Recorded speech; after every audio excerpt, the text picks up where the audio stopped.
नमस्कार, prime debate देख रहे हैं आप। आपके साथ मैं हूं दीपक व्यास। राजस्थान में सितंबर के महीने में निकायों के चुनाव होने जा रहे हैं और उसके बाद पंचायतों के चुनाव भी प्रस्तावित हैं।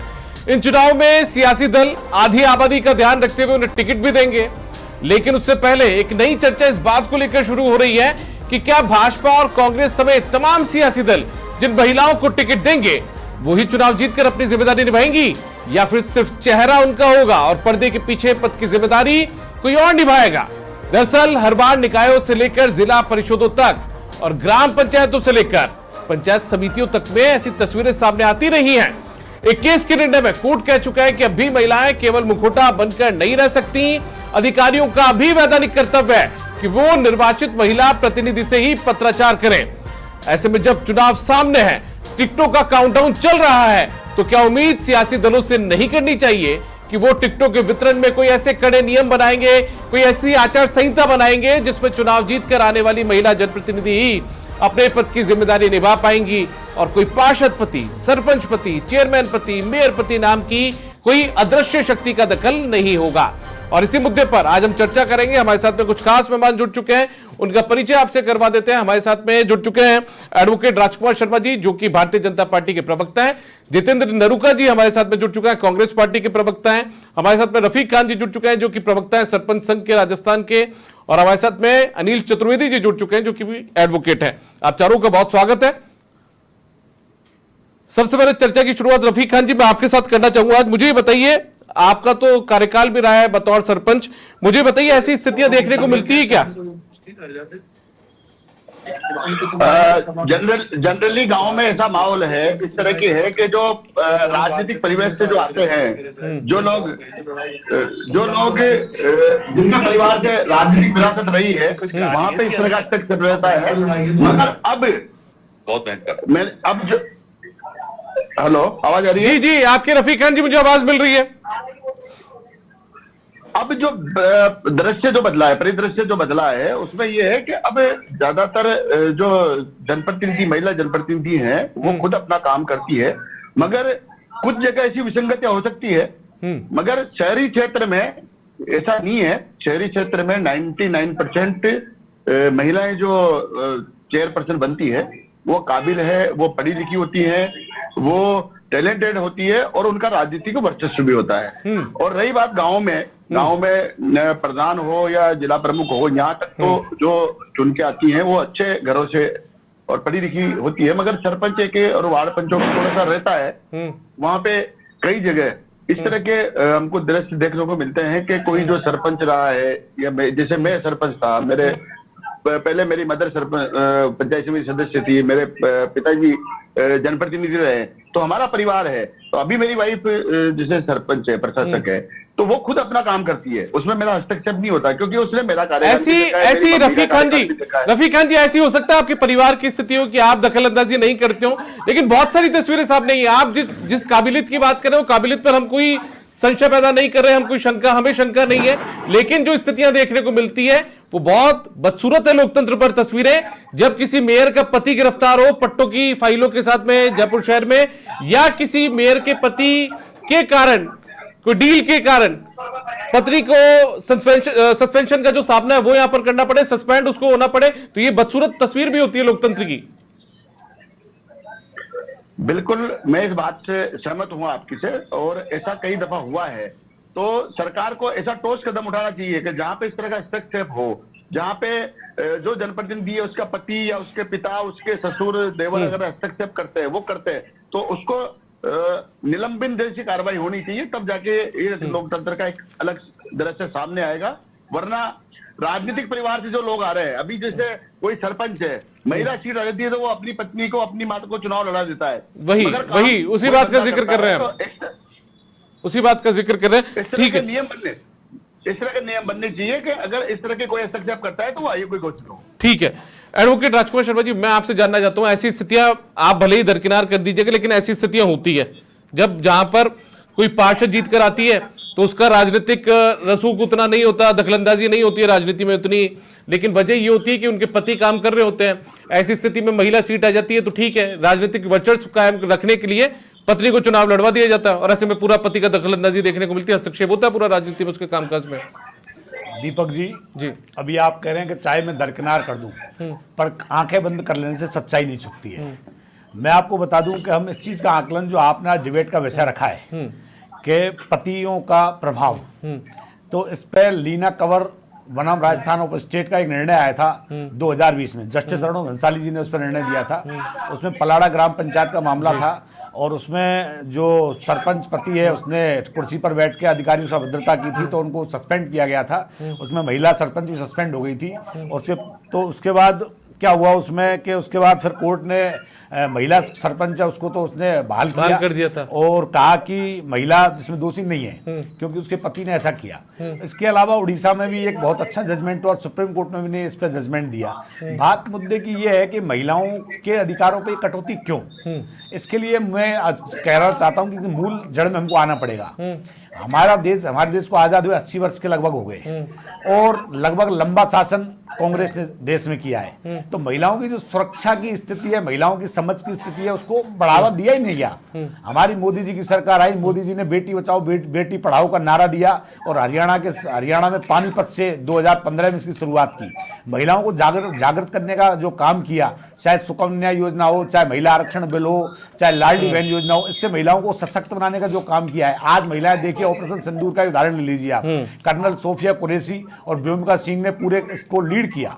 तो महिलाएं आज ऐसा नहीं है कि महिलाएं पीछे, क्योंकि महिलाओं को बढ़ाने का प्रयास सरकार कर नहीं रही थी। मोदी जी की जब सरकार आई तो महिलाओं को आगे बढ़ाने का प्रयास किया। तो आज ऐसा नहीं है, लोकतंत्र में बाकायदा इनकी हिस्सेदारी बहुत मजबूत है। हाँ, कुछ एक उदाहरण ऐसे देखने को ज्यादा कदम मिल जाते हैं, परंतु आप पिछले इतिहास में जाएंगे तो इंदिरा गांधी जी प्रधानमंत्री रही, उनका कभी महिलाओं के लिए कोई ऐसा अभूतपूर्व योगदान उन्होंने नहीं किया सरकार में होने के बावजूद, सत्ता में रहने के बावजूद। तो सरकारें अगर बढ़ावा देंगी तो जरूर महिलाएं अपना पद का सदुपयोग करेंगी। मैं आपको एक उदाहरण और मुझे याद आता है, बयाना के एक विधायक थे कांग्रेस के, उन पर विधानसभा में क्वेश्चन उठा था, महिलाओं वहां बच्चियों को जीते जी मार दिया जाता था। लिंग अनुपात इतना कम हो गया था, महिलाओं को पिछड़ा माना जाता था। अगर महिला आरक्षण की वजह से चुन के भी आ गई तो उसको अधिकार का उपयोग कर ही नहीं पाई, क्योंकि सामाजिक व्यवस्था ही सरकार ने ऐसी पैदा ही नहीं की, माहौल ऐसा पैदा ही नहीं किया कि महिलाएं अपने अधिकार को प्रयोग कर सके। आज मोदी जी की सरकार ने, भाजपा सरकार ने, भजनलाल जी की सरकार ने ऐसा माहौल पैदा किया कि महिलाएं अपने अधिकारों का खुल के प्रयोग कर सकती हैं। और जब महिलाएं खुल के प्रयोग करती हैं तो परिवारजन वैसे ही पीछे हट जाते हैं। उनको लगता है कि महिला अब जो पतियों का हस्तक्षेप है वो नहीं होता राजनीति में, अब नहीं हो रहा। मैंने आपको फिर कम हुआ है। हाँ, मैं आप डिवाइस कह रहा हूँ कि कम हुआ है, ऐसा नहीं। मैंने पहले ही कहा था, आंखें बंद करने सच्चाई नहीं छुपती। कम हुआ है, महिलाएं अपने अधिकारों का प्रयोग करना सीख गई हैं, जागृति आई है, शैक्षणिक योग्यता। आज ही अखबार में दैनिक भास्कर की खबर है कि महिलाओं को 50 महिलाओं को एनएसजी कमांडो की ट्रेनिंग दी जा रही है। आज महिलाएं सेना पे खड़ी हैं, पायलट चला रही है, जमीन पर आसमान में हवाई जहाज उड़ा रही है, समुद्र में पनडुब्बी चला रही है। जितेंद्र जी, मैं अब आपके पास आना चाहता हूं। राजकुमार जी को ये लगता है कि अब जो स्थितियां वो थोड़ी बदली हैं, मोदी सरकार ने बहुत सारी योजनाएं भी चलाई, महिलाओं को आगे लाने के लिए काम भी सरकार कर रही है, तो इसका असर दिखा ही क्या? आपको लगता है कि आप तो लंबे समय से कांग्रेस पार्टी के कार्यकर्ता हैं, आपने महसूस किया कि महिलाओं का जहां महिलाओं को जिम्मेदारी मिली बतौर जनप्रतिनिधि, वहां पर उनके पतियों का हस्तक्षेप नहीं है या कम हुआ है बीते कुछ सालों में? आपका ऑडियो नहीं आ रहा है मेरे पास।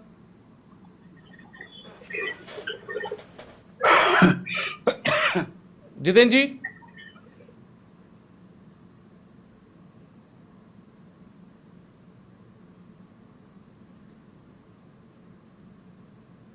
जितेंद्र दरुगा जी, आपको मेरी आवाज मिल पा रही है? आपकी तरफ से म्यूट है, एक बार देखिए।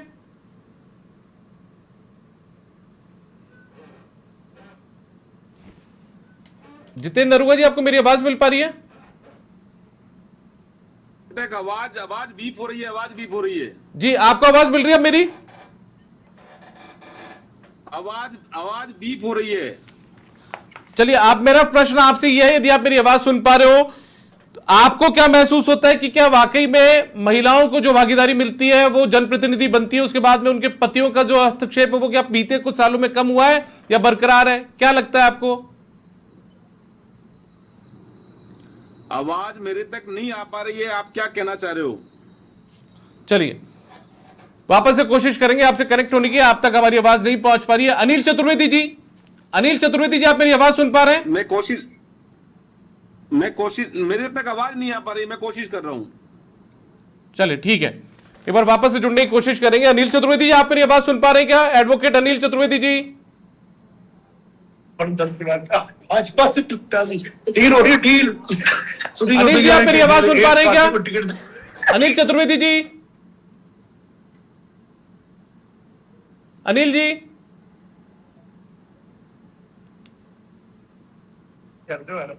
अब की बार ये डील के लिए चलिए अनिल जी तक हमारी आवाज नहीं पहुंच पा रही है, वापस से उनसे संपर्क करने की कोशिश करेंगे हम।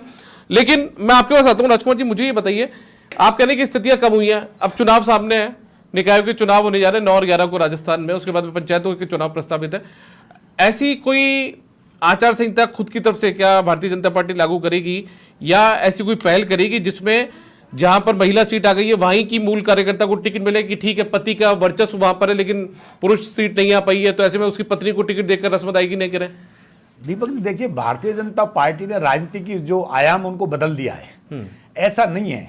भारतीय जनता पार्टी, हमारी महिलाएं इतनी ज्यादा काम कर रही हैं, महिलाएं इतनी अच्छी कार्यकर्ता हो चुकी हैं कि हर वार्ड में हमें महिलाओं के तो कम से कम 10-10 बायोडाटा मिल रहे हैं कि एक सीट पे। तो पतियों वाला जो हमारी भाजपा जो पार्टी है उसमें ऐसा कल्चर अभी वर्तमान में हमारे पास तो ऐसा नहीं है कि पतियों का प्रभाव हो या उनके परिवारजनों का प्रभाव। खुद महिला इतनी ज्यादा एक्सपर्ट और इतनी ज्यादा अच्छी मजबूत कार्यकर्ता होती है, घर घर जाके महिलाएं काम कर रही हैं। अभी वंदे गंगा जल संरक्षण अभियान चला था, लाडली बहन योजना चली, उसमें खुद महिलाएं, लखपति दीदी की योजना है, उसमें खुद महिलाओं को हमने इतना सशक्त बनाया है, इतने मजबूत हमारी पार्टी हमारी। सर आपने तो महिलाओं को मजबूत बना दिया, लेकिन विडंबना इस बात को लेकर है सर सियासत के भीतर कि जब आप मान लीजिए जैसे अभी लॉटरियां निकली, ठीक है, अब आप समझ रहे होंगे मेरी बात को, लॉटरी में महिला सीट आ गई, आपको वहां से जो दावेदारी करने वाले थे वो कोई पुरुष कार्यकर्ता थे, लेकिन उनको अब आप टिकट दे नहीं सकते हैं। तो ऐसे में अब आपको पता है कि उस क्षेत्र के अंदर, उस वार्ड के अंदर उस कार्यकर्ता का वर्चस्व है, तो उसकी पत्नी को टिकट दे देते हैं आप। पत्नी राजनीति में सक्रिय नहीं होती, वो तो बिल्कुल एक तरीके से घरेलू महिला है। देखिए दीपक जी, ऐसे बहुत कम उदाहरण सर, बहुत सारे, मैं फिर कह रहा हूं आपको, सर बहुत सारे उदाहरण हैं, बहुत सारे उदाहरण हैं। ऐसी सीटें हैं जब खुद महिला, मैं कह रहा हूं जनरल सर, मैं सीटों पे महिला लड़ना चाहिए। आप अचंभा करेंगे सर, मैं जिस वार्ड का निवासी हूं,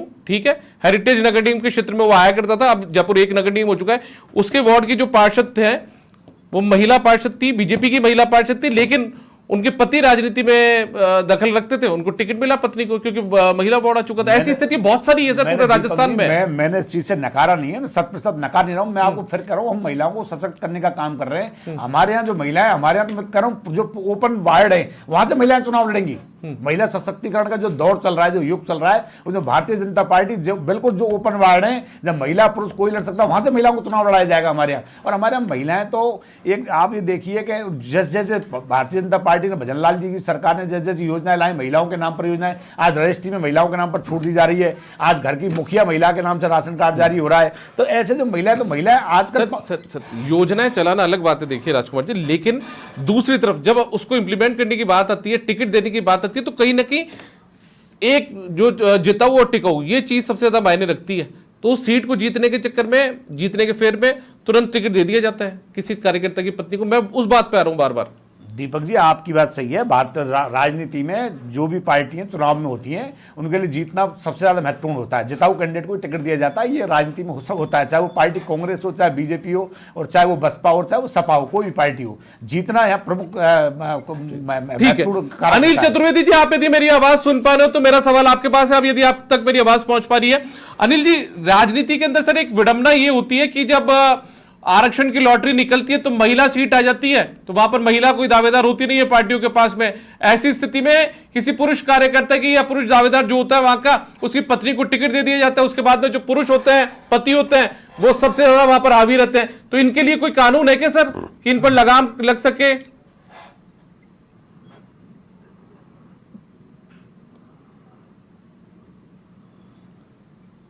अनिल जी, आपकी आवाज नहीं आ रही है मेरे पास में, आपकी तरफ से म्यूट तो नहीं है कहीं?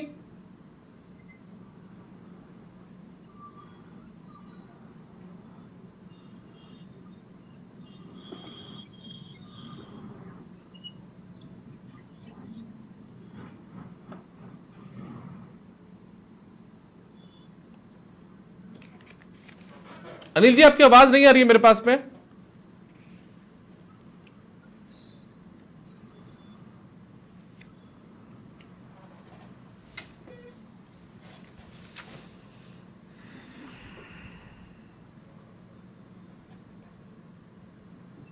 अनिल जी, संभवतः आपकी तरफ से म्यूट किया हुआ है, एक बार उसको।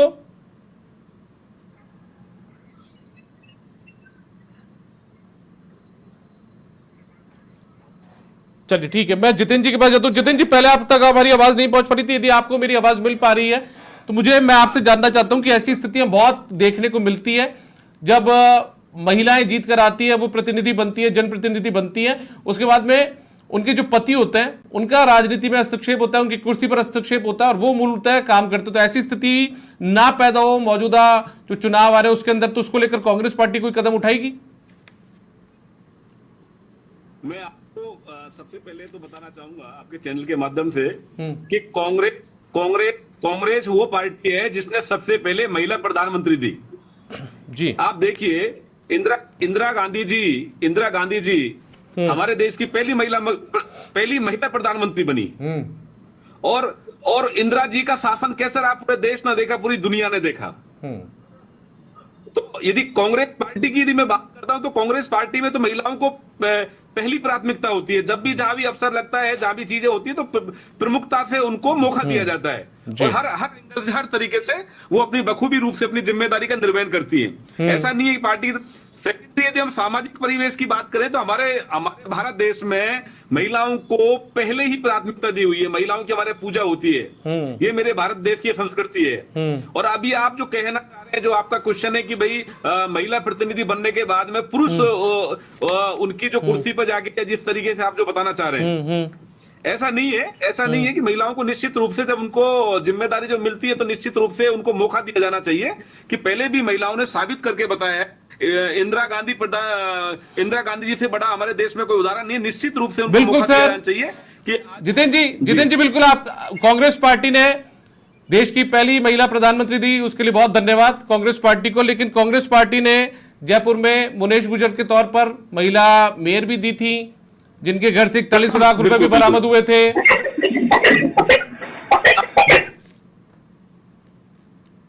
हुए, मैं उसमें नहीं जाना चाहूंगा। महिलाओं को प्राथमिकता, आज डिबेट जो है, आज चर्चा उसके ऊपर है। तो निश्चित रूप से जब कांग्रेस पार्टी को मौका लगा है और महिलाओं की हम बात आती तो हम अपनी प्रथम पंक्ति में महिलाओं को हम रखते हैं और उनको स्वतंत्र अधिकार के रूप में वो अपने कर्तव्य का निर्वहन करते हैं। ये हमारी कांग्रेस पार्टी की ये पॉलिसी है। ऐसा नहीं है कि उनको सिर्फ नाम मात्र के लिए डमी के रूप में उनको दिया जाता है, उनको मौका भी दिया जाता है। ठीक है। और हम अग्नि पंक्ति में रखे महिलाओं को, अग्नि पंक्ति में हमारे यहाँ पार्टी में रखा जाता है। ठीक है सर, मैं मान गया आपकी बात को, लेकिन मैं वापस से आपसे यही जानना चाह रहा हूं कि यदि ऐसी स्थिति में जब वहां पर आपके पास में कोई कार्यकर्ता, महिला कार्यकर्ता ना हो, तो ऐसी स्थिति में किसी पार्टी के जो कार्यकर्ता होंगे उनकी पत्नी को टिकट तो आप लोग भी देते ही है ना। मुनीश गुजर उदाहरण है उनका। नहीं, क्यों नहीं है, बिल्कुल देते हैं टिकट, हमने मेयर बनाया है। तो उनके पति फिर उसके बाद में उनके पति का हस्तक्षेप रहता है ना राजनीति में। अरे भैया, जब निश्चित रूप से पति पत्नी है तो हस्तक्षेप तो रहेगा ही ना। आप बताइए कैसे दूर हो जाएंगे। निश्चित रूप से वो तो जब पति पत्नी बन गए, सामाजिक बंधन में बन गए, तो निश्चित रूप से जहां पति की सलाह की आवश्यकता है तो निश्चित रूप से पति से पट्टों की फाइल भी घर पे मिल जाएगी, पट्टों की फाइल भी घर मिल जाएगी जी। फिर पट्टों की फाइल भी घर मिल जाती है चर्चा करने के लिए। अरे सर, पट्टों की फाइल तो किसके काम मिल जाती है, बात ये चर्चा की नहीं। बात ये है कि वो दोनों मिलकर सहयोगी के रूप में काम करते हैं। इसमें कोई बुराई नहीं है और काम करना भी चाहिए। ठीक है, चलिए, कांग्रेस पार्टी का स्टैंड आपने क्लियर कर दिया, सहयोगी के तौर पर काम करना चाहिए, बुराई नहीं है। ठीक है, मैं अनिल चतुर्वेदी जी, यदि आप मेरी आवाज सुन पा रहे हो तो मेरा वापस से आपसे सवाल यह है सर, मैं ये जानना चाह रहा हूं, अभी कांग्रेस पार्टी के प्रवक्ता है जितेंद्र धनुका जी, उनका यह कहना है कि यदि मेयर बन गई या कोई जनप्रतिनिधि बन गई और पति से सलाह करके आगे काम करे तो कोई दिक्कत नहीं होनी चाहिए, गुरेज नहीं है इसमें।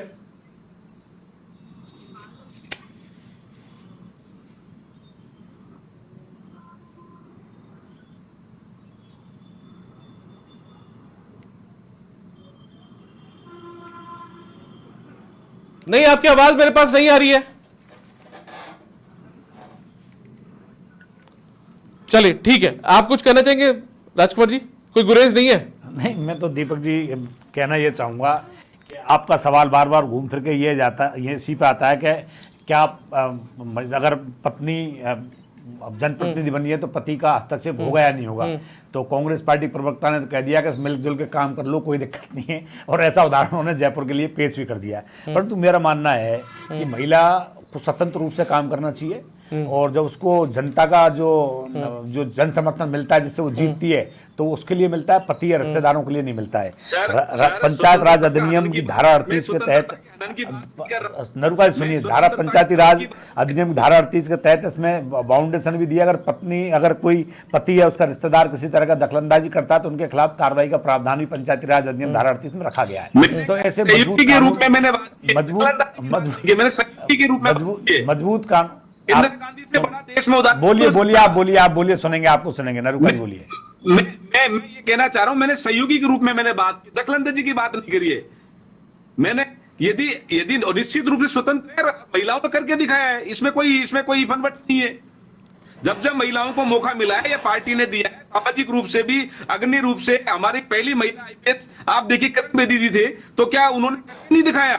जितेंद्र नरुका जी शायद सुनिए, जितेंद्र जी शायद आप मर्म नहीं समझ पाए बात का। मैं ये कह रहा हूं कि कोई भी महिला जनप्रतिनिधि यदि बन जाती है, वो सरपंच बन जाए, वो वार्ड पंच बन जाए, वो जिला परिषद की सदस्य बन जाए, वो नगर निगम की या नगरीय निकाय की पार्षद बन जाए, वो मेयर बन जाए, वो चेयरमैन बन जाए, तो इतना तो दखल नहीं होना चाहिए ना कि उसकी कुर्सी के पास जाकर खड़े होकर पतिदेव बताएंगे कि आखिर आपको कैसे काम करना है। ये तो नहीं होना चाहिए।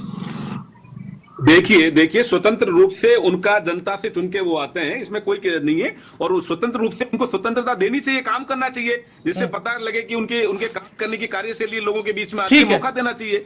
ठीक है, इसमें मैंने उस चीज के लिए ऑब्जेक्शन नहीं किया। ठीक है, अनिल चतुर्वेदी जी तक अब हमारी आवाज पहुंच पा रही है। अनिल जी, आपको मेरी आवाज मिल रही है? मैं आपसे सर जानना चाहता हूं, क्या कानून में कोई प्रावधान है कि महिला कोई जनप्रतिनिधि बने तो उसके पति कम से कम हस्तक्षेप ना करें उसके कामकाज में?